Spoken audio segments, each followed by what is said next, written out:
Just a little tightness. I'll go through all our warm-ups and everything, and then they'll decide if I'm good to go or not. Caitlin Clark's sudden absence ahead of the Indiana Fever's preseason matchup against the Washington Mystics immediately altered the game's dynamic and placed a glaring spotlight on the rest of the Fever roster. Head coach Stephanie White's late decision to rest Clark due to minor left leg tightness not only marked her first missed game in over 5 years, but also removed the franchise's most high-profile asset from the court, just as they aimed to redefine their identity. While this move prioritized long-term health, it left Indiana exposed and seemingly underpowered, prompting questions about how the Fever would respond without their anchor. The Mystics, clearly aware of the opportunity, came out with an unmistakably physical approach.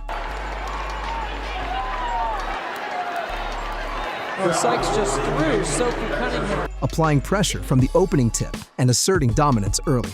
Without Clark's offensive gravity, Indiana struggled to find rhythm in the first quarter, suffering missed layups, disjointed sets, and an overall lack of cohesion. The 24-13 first quarter deficit told the story of a team momentarily lost without its leader. But beneath the surface, something far more transformative was brewing. As Washington increased its aggression, an emboldened and clearly targeted Sophie Cunningham became the focal point of both the Mystics' physical approach and the Fever's emotional response. A flagrant foul by rookie Kiki Iriafen in the second quarter saw Cunningham body slam to the floor in a move more fitting of a wrestling ring than a basketball court. The moment could have derailed Indiana, could have shattered any remaining confidence, but instead, it became a rallying point. Cunningham's reaction was immediate and defiant, popping up to confront Iriafen in a fiery exchange that forced officials to step in and issue a flagrant one. Though many in the arena believed the penalty was far too lenient given the violent nature of the play, Cunningham didn't flinch. Instead, she channeled the aggression into an on-court explosion. She does such a good job right here in the handoff and just plays through the contact, keeps her. From that moment forward, her play transformed. She attacked the basket with purpose, moved without the ball with precision, and knocked down mid-range jumpers and three-pointers with laser focus. Her scoring wasn't just impactful, it was symbolic. Every bucket became a rebuttal to the disrespect. Every rebound a statement that she would not be pushed around. The game's tone shifted irreversibly after the incident, and it wasn't long before the rest of the Fever roster began matching Cunningham's energy. Back for Bonner. Bonner gets inside. Boston, extra pass, corner three. It's Hull. Lexi Hull, previously considered a defensive role player, erupted with 4 critical steals and 13 timely points, displaying the kind of two-way performance that elevated Indiana's confidence. Her intensity on defense disrupted Washington's offensive rhythm and allowed Indiana to claw back from a 15-point hole, ultimately trimming the deficit to just 3 at halftime. What made Hull's performance even more impressive was her assertiveness on the offensive end. She attacked mismatches, found seams in the defense, and demonstrated a newfound shooting confidence from beyond the arc. Coach White later praised her and Cunningham as the Blonde Bombers, citing their effort and tenacity as central to the team's transformation. For a squad that had previously been seen as passive, the emergence of Hull's fearless play was proof that Indiana's rebuild had finally found its edge. As the physical play continued into the second half, it became increasingly apparent that the Mystics' aggressive strategy was not only backfiring, but further solidifying Indiana's resolve.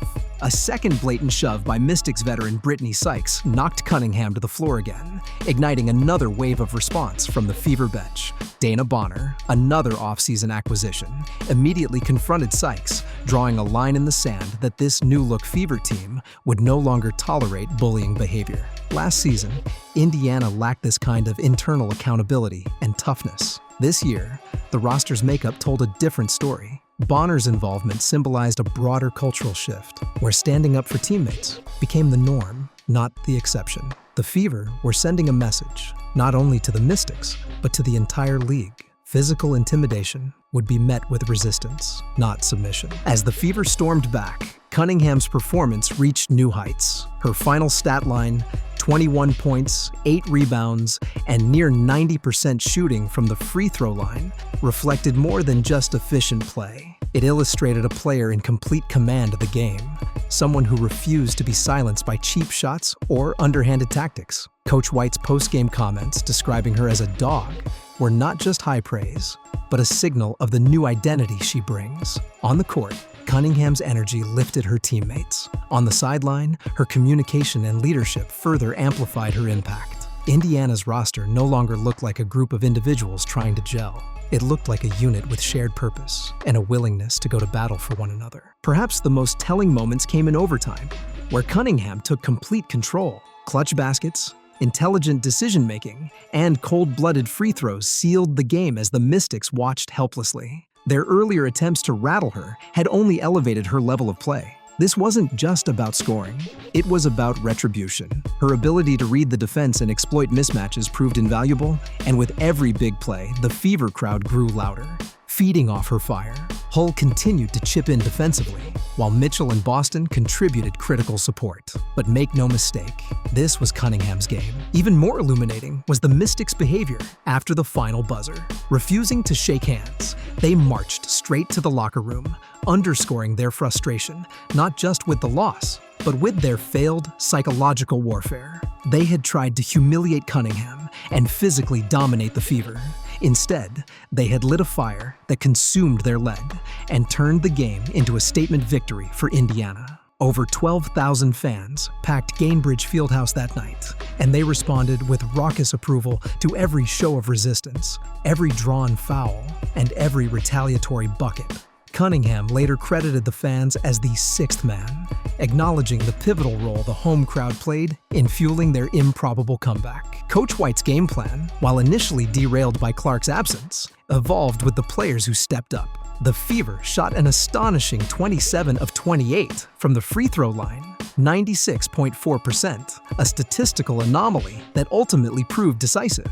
Despite shooting just 30% from the floor, Indiana's aggressive defense and refusal to concede easy baskets gave them the edge. White applauded the team's full-court pressure and commitment to 94-foot defense, emphasizing that it was their hustle, not just their shot-making, that brought them back. This commitment to physical play, on their own terms, stood in stark contrast to the physicality used against them, and it highlighted how strategy and toughness could coexist. What's clear now is that the Fever are no longer just Caitlin Clark's team.